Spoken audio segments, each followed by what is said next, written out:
Magandang tanghali po sa ating lahat. Ako nga po pala si Matran Ray Pita Mendez from Fortress Baptist Church. Mag-brief na po ako tungkol po sa kaligtasan po.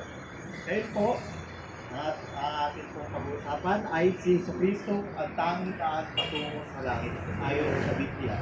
So sabi dito sa teksto pa lang na pinapakita na si Kristo. Ano po ba kaya si Kristo? Malamang, marami na po nakakadinig sa pangalan ni Kristo. Pero ano nga ba ang ginawa ni Kristo para sa atin? Bakit nga ba po ba siya pinako sa krus? Ano po kaya nangyari kung bakit siya? Ano po ang purpose ng pagpapako ng krus? Ngayon, unahin naman po natin na bago po lahat, tanungin po natin ang bawat isa sa atin. Kahit anong oras po, pwede po tayo mamatay. Hindi po natin maaano yan. Pero kung sakali po man, ngayon po tayo mamatay ngayon, matitiyak po ba natin kung saan tayo mapupunta kapag tayo mamatay? Kaya sabi ng Biblia na may paraan para makatiyak ka sa langit. Sabi ng una na tayo ay makasalanan. Sabi ng Romans 3:23, sapagkat ang lahat ay nagkasala, hindi na konsulatian ng Diyos. Dahil dito, pinapakita dito na lahat tayo ay makasalanan. Bakit nga ba? Dahil tayo ay pinanganak ng makasalanan. Nagsimula pa lang sa Genesis, sa kila Eva at Adan. Ngayon, nasabi doon na tayo ay makasalanan. At dahil po doon, hindi tayo makakaabot sa kwalitian ng Diyos. Dahil po, ang Diyos ay perfecto. Ang source ng pagiging mabuti. At dahil doon, hindi po tayo makakaabot sa kwalitian ng Diyos. Ngayon lamang po, pangalawa po, may kabayaran at kasalanan. Tayo ay nakatanggap ng kabayaran ng ating kasalanan. Ngayon, may dalawang klaseng kabayaran. At ayon ay ang physical na kamatayan na ayon sa Romans 6:23. Sapagkat ang lahat ay nagkasala at hindi naabot sa kwalitian ng Diyos. Kaya sabi dito na dahil tayo nagkakasala, tayo ay mamamatay. At ayon, katulad ng pagiging bali natin, ang law sa totoong buhay ay tayo ay makukulong. Ganun din po sa Romans 6:23 na dahil tayo makasalanan, tayo ay ang kaparusahan po natin ay mamamatay. Ang lasing kamatayan naman po ay nakalagay sa Revelation 21:8. At lahat ng masinungaling ang kanilang bahagi sa lawa, nagdilingat sa apoy at asupre. Na sinasabing ikalawang kamatayan. Ngayon, sinasabi dito na dahil po tayo ay makasalanan, ang pagsisinungaling po ay isang klase ng kamatayan. Isang klase ng kasalanan. At dahil po doon, tayo po ay mapupunta po sa impyerno dahil tayo ay isang makasalanan. Pero ayaw po yun ng Diyos. Dahil tayo ay mahal ng Diyos. Tayo ay binigyan ng mabuting balita. Sabi ng Romans 5:8, dahil tayo ay mahal ng Diyos, ipinakita niya po yun. Ang pag-ibig niya po ay pinakita sa pamamagitan ng kamatayan ni Kristo. Doon po natin malalaman kung ano nga ba ang purpose o ano ba, kung bakit nga ba namatay si Kristo. Bakit po ba siya pinako sa krus? Dahil po tayo ay makasalanan para bayaran ang ating kasalanan. Dahil po tayo ay makasalanan, si Kristo ay namatay sa krus dahil sa atin at tinanggap po yun ng Diyos sa pamamagitan ng kanyang pagkabuhay sa pangatlong araw. Ngayon, tayo ay mahal ng Diyos. Sabi ng unang Juan, Kapitulo 4, versikulo 10 hanggang 10, na tayo pinakita ng Diyos ang kanyang pag-ibig sa atin. Dahil binigay ng Diyos ang kanyang buktong na anak sa sanlibutan na tayo ay mabubuhay sa pamamagitan sa Kanya. Na nandito ang pag-ibig, hindi dahil minahal natin ng Diyos, kundi ang Diyos ang nagmahal sa atin at binigay niya ang kanyang anak upang maging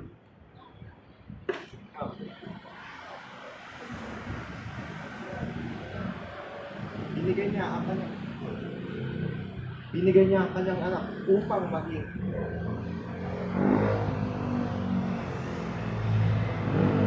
mapaglibak sa loob sa ating kasalanan. Kaya sabi dito, upang mapalubag, lubag, mapalubag, mapalubag loob sa atin ang mga kasalanan. Ngayon, tayo ay dahil minahal tayo ng Diyos, ang kailangan natin gawin ay maniwala tayo kay Jesucristo at sa kanyang ginawang pagbayad sa ating mga kasalanan. Sabi ng John 3:16, sapagkat gayong lamang ang pagsinta ng Diyos sa sanlibutan na ibinigay niya ang kanyang buktong na anak upang ang sino man sa kanya ay sumampalataya ay hindi na mapapahamak kundi magkakaroon ng buhay na walang hanggan. Kaya sabi dito na dahil tayo mahal ng Diyos, sa mahal ng Diyos ang buong sanlibutan, ibinigay niya ang kanyang buktong na anak na si Jesucristo upang tayo ay hindi na mapahamak sa impyerno kundi magkaroon ng buhay na walang hanggan sa langit. John 3:36, ang sumampalataya sa anak ay binibigyan niya ng buhay na walang hanggan. Ngayon, kailangan natin tanggapin si Jesucristo bilang ating tagapagligtas. Sabi ng Romans 10:9-13, na kapag tayo ay nagsalita, kapag tayo that if thou shalt confess with thy mouth the Lord Jesus and shalt believe with thine heart that God hath raised him from the dead, thou shalt be saved. Sabi dito, kapag tayo ay nagsalita sa ating mga bibig si Jesucristo at tayo ay naniwala na sa ating buong puso na ang Diyos ay binuhay si Jesucristo sa pagkamatay, tayo ay mabubuhay muli. Ngayon, sa ating puso, tayo ay magiging makatarungan na dahil sa ating pagsasalita ay tayo ay maliligtas. Na sinabi ng salita ng Diyos na kung sino man ang maniwala sa Kanya ay hindi mahihiya, kundi lamang kung sino man ang tumawag sa Kanya ay maliligtas. Ngayon, sabi sa Ephesians 2:8 na dahil sapagkat sa biyaya kayo naligtas sa pamagitan ng pananampalataya at ito hindi sa iyong sarili, ito ay kaloob ng Diyos. Kaya sabi dito na dahil tayo ay binigyan ng biyaya, hindi po sa ating mga gawa, dahil sa biyaya ng Diyos, sa pamamagitan ng pananampalataya ay tayo ay maliligtas sa impyerno. Ngayon, ulitin ko lamang po, dahil tayo ay makasalanan, tayo ay ililigtas ng Diyos dahil sa meron tayong kasalanan, tayo ay ililigtas ng Diyos sa pamamagitan ng kanyang anak na si Jesucristo. Ayon sa John 3:16, sapagkat dahil tayo ay mahal ng Diyos, binigay po ng Diyos ang kanyang buktong na anak na tayo man ay para tayo ay maligtas.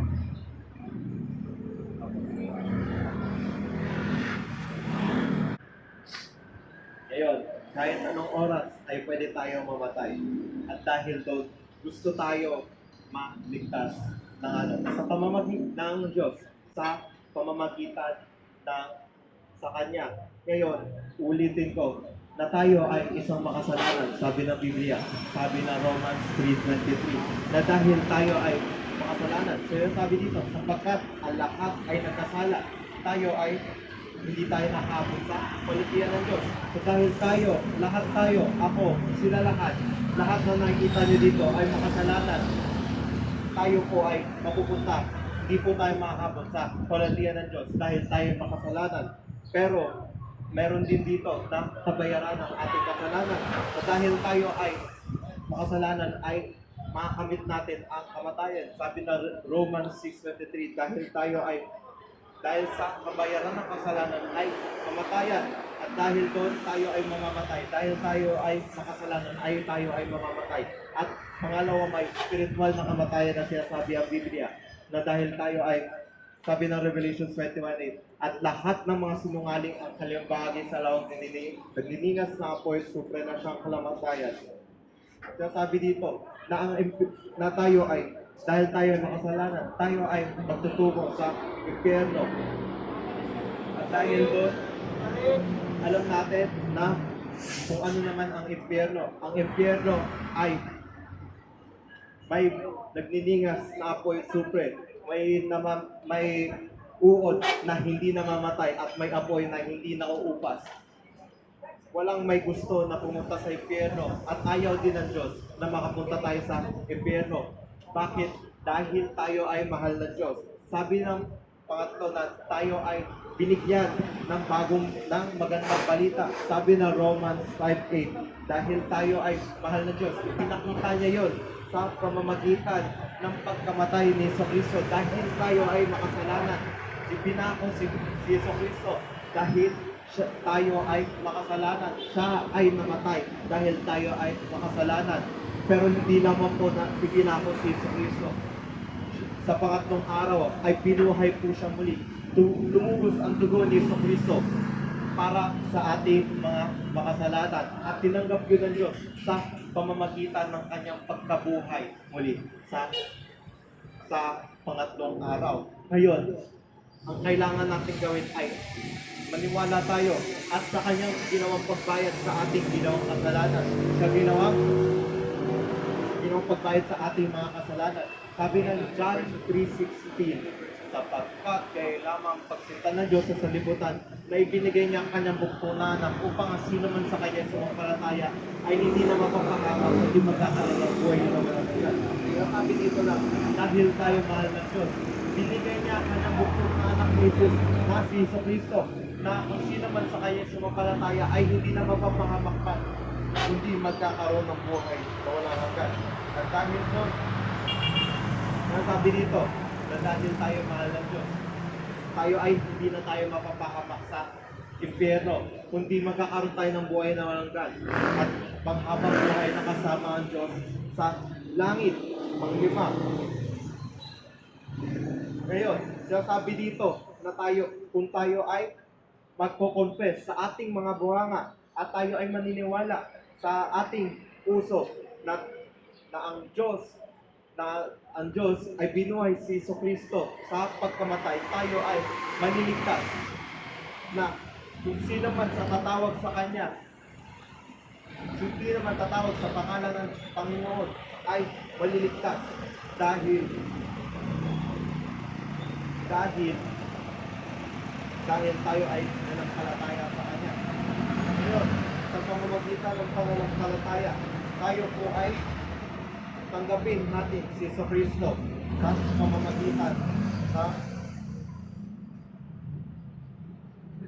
pamamagitan ng pananalangin. Ngayon, kaya sabi dito na sa pamamagitan ng biyaya ng Diyos ay tayo ay sa biyaya tayo ay naligtas sa pamamagitan ng pananampalataya at hindi ito ay dahil sa ating sarili. Ito ay regalo ng Diyos. Ito ay kaloob ng Diyos. Binigay ito bilang kaloob o bilang regalo ng Diyos. Sinasabi sa Ephesians 2:8 na hindi dahil sa ating mga ginawa, kundi lamang sa biyaya ng Panginoon. At ipinakita to ng Diyos. Lumabas to. Yung pagmamahal ng Diyos ay pinakita sa atin sa pagtugos ng dugo ng kanyang anak na si Jesucristo upang tayo ay mabuhay sa pamamagitan niya. Narito ang pag-ibig, hindi dahil inibig natin ng Diyos, kundi dahil siya ang umibig sa atin at sinugo niya ang kanyang anak upang maging pagpalubag loob sa ating mga kasalanan, upang si Jesucristo ang naging replacement upang sa ating mga kasalanan dahil tayo ay makasalanan. Ngayon, tayo ay manalangin.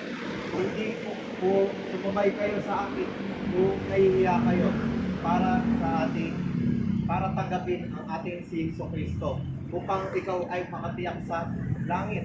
Tayo po'y manalangin. Panginoong Diyos, maraming salamat po sa araw na ito na ibinigay niyo po sa amin, na nakapakinig po tayo ng iyong salita.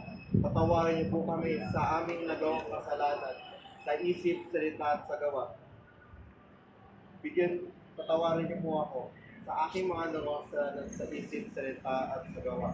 tinatanggap kita, Panginoong Kristo, bilang aking Panginoon at tagapagligtas sa aking puso. At ako po'y naniniwala na kayo po ay namatay, ilinibig at nabuhay po muli. Ito po ang aking panalangin sa pangalan ni Jesus. Amen.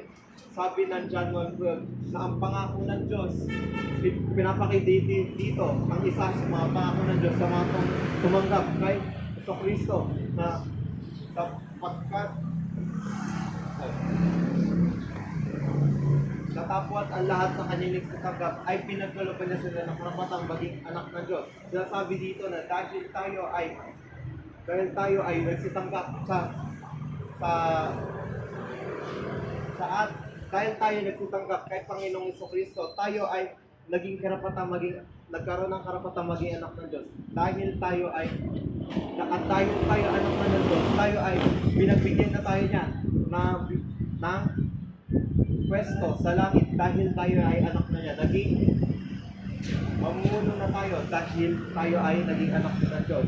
At matitiyak po natin sa pamamagitan ng John 10:28 na dahil binigyan na tayo ng walang buhay na hindi man walang hanggan at kailanman hindi na tayo malilipol at hindi sa aagawin ng sinaman sa aking mga kamay. Sinasabi dito na hawak na tayo ng Diyos kapag tayo ay tumanggap kay Kristo, na tayo ay wala na, tayo ay mapupunta na sa langit at hawak na tayo ng Panginoon dahil tayo ay sabi ng Biblia na kapag ikay tumanggap na kay Kristo ay hindi ka na mawawala na dahil hawak na tayo ng Diyos at anak na tayo ng Diyos. Sabi ng John 1:12. Sabi dito sa Ephesians 2:8 na biyaya tayo ay ligtas sa pamamagitan ng pananampalataya sa ating Panginoong Jesus. Sabi lamang dito sa John 3:16 na dahil tayo mahal ng Diyos, ibigay niya ang kanyang bugtong na anak na si Kristo upang ang sino man sa kanyang pananampalataya ay hindi na mapapahamak kundi makakaroon ng buhay ng anak. Sabi dito na dahil tayo ay mahal ng Diyos, binigay niya si Kristo upang tayo ay hindi na mapahamak sa impyerno kundi magkaroon ng buhay ng walang hanggan. Kahit anong oras. Ngayon, may isip nyo, di ba kahit anong oras ay pwede tayo mamatay? Ngunit, meron hindi natin lahat na nabibiyak kung saan tayo magtutungo kapag tayo namatay. May sinasabi ang Biblia na para makatiyak tayo sa ating kamatayan ay makatiyak tayo sa langit. At iyon ay sa pamamagitan ng pagtanggap sa ating Panginoong Kristo. Sabi ng John 3:16, tayo po ay mahal ng Diyos. Sa pamamagitan ng pananampalataya sa Kanya ay maliligtas tayo. Sa pamamagitan ng dugo ni Kristo ay maliligtas tayo dahil tayo ay mahal ng Diyos. Maliligtas tayo sa impyerno.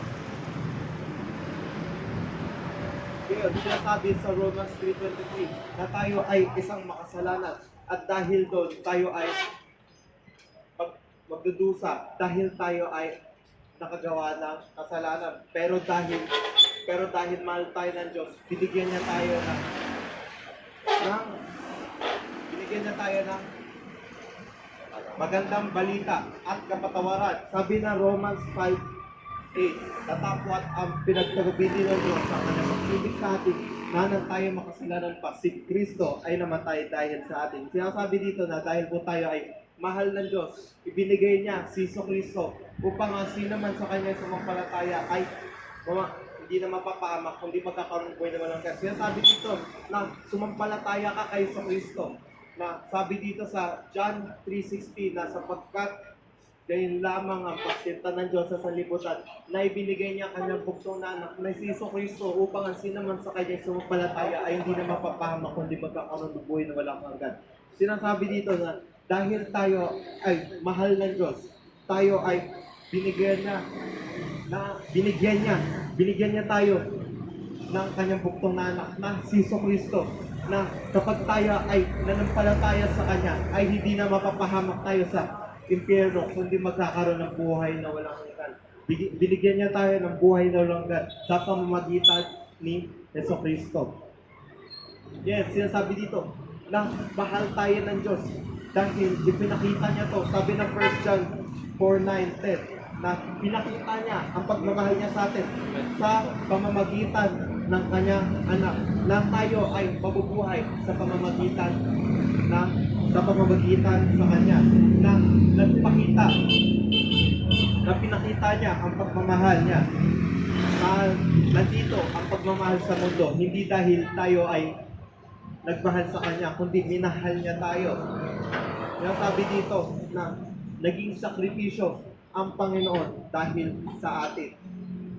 Ngayon, ulitin ko lamang po na hindi natin alam kung kailan tayo mamamatay. Kailangan natin itong matiyak kung saan tayo mapupunta kapag tayo ay namatay. At sa pamamagitan lamang ni Jesucristo ay tayo ay mabubuhay sa pamamagitan ng pananampalataya sa Kanya. Sa pamamagitan ng pananampalataya sa Kanya ay hindi na tayo mapapahamak pa sa impyerno kundi magkakaroon ng walang hanggang buhay sa langit kasama ng Diyos. So, sabi dito sa John 3:36 na kapag ikay sumampalataya sa anak ay ikaw na ay magkakaroon ng buhay na walang hanggan. Na tayo sa pamamagitan ng pag-ibig natin ng patawad sa Kanya ay tayo ay pinatawad ng Diyos sa ating mga kasalanan. Na dahil tayo ay mahal ng Diyos, dahil tayo ay binigyan na ng karapatang maging anak ng Diyos. Dahil kapag tayo ay tumanggap na kay Jesucristo sa ating puso bilang Panginoon at ating tagapagligtas, tayo ay mabubuhay at magiging anak na niya, magiging kasama niya na tayo sa langit. Tayo ay magiging hawak na ng Diyos. Sabi ng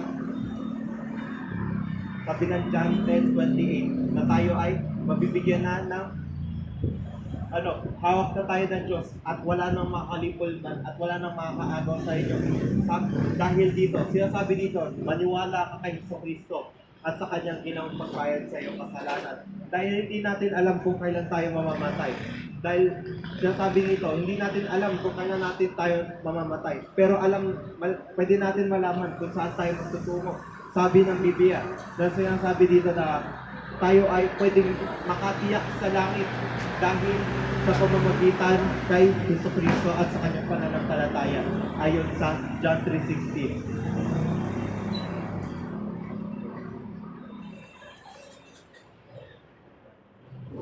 Ngayon, dahil tayo ay may pangako ang Diyos sa mga tumanggap kay Panginoong Jesucristo. Sabi ng John 1:12, datapwat ang lahat sa Kanya nagsamanggap ay pinagbalang niya sa mga karapatang maging anak ng Diyos. Kaya sabi dito, na kapag ikay tumanggap sa anak ng Diyos, na si Jesucristo, ikaw na ay mabibigyan ng karapatang o titulo na maging anak ng Diyos. Sa pamagitan ng pagtanggap kay Jesucristo, ikaw na magiging anak ng Diyos. At dahil doon, dahil anak na tayo ng Diyos, tayo ay makakatiyak na tayo sa langit. Ngayon,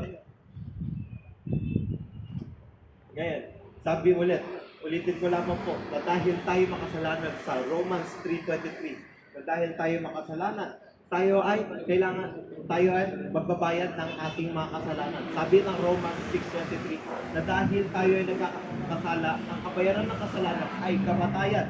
At dahil doon, may dalawang klaseng kamatayan sa sabi ng Biblia. Ang physical na kamatayan, kung saan ang ating kaluluwa ay mawawala sa ating katawan. At ang pangalawang kamatayan na sinasabi, ang spiritual na kamatayan na sinasabi ng Biblia, na sinasabi dito na sa Revelation 21:8, at sila at lahat na masinangaling ang kanyang bahagi sa lawak, dinilinas sa fourth super na sa kamatayan.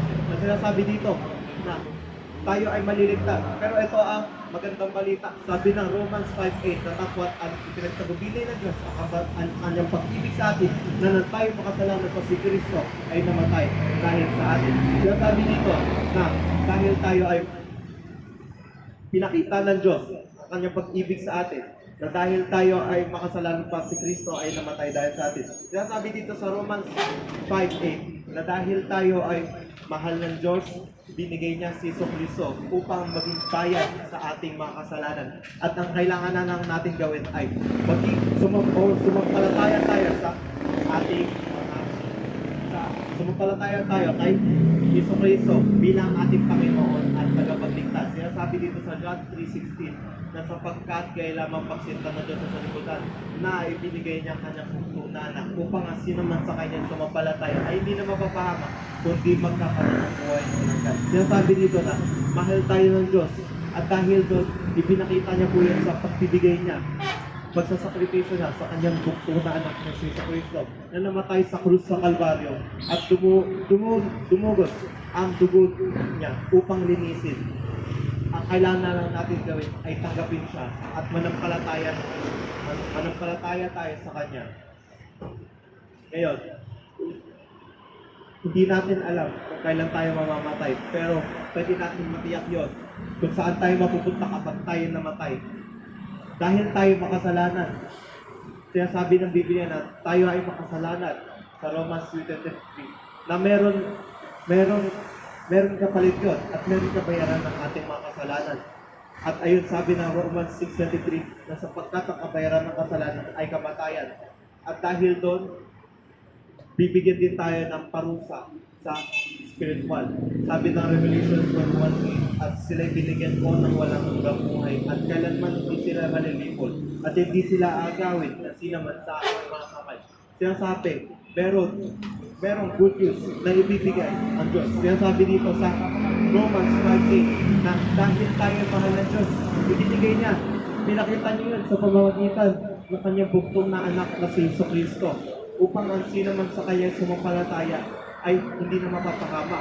Si Kristo ay namatay na dahil sa atin at sa pamamagitan yon ng kanyang pagkamatay sa krus ng Kalbaryo.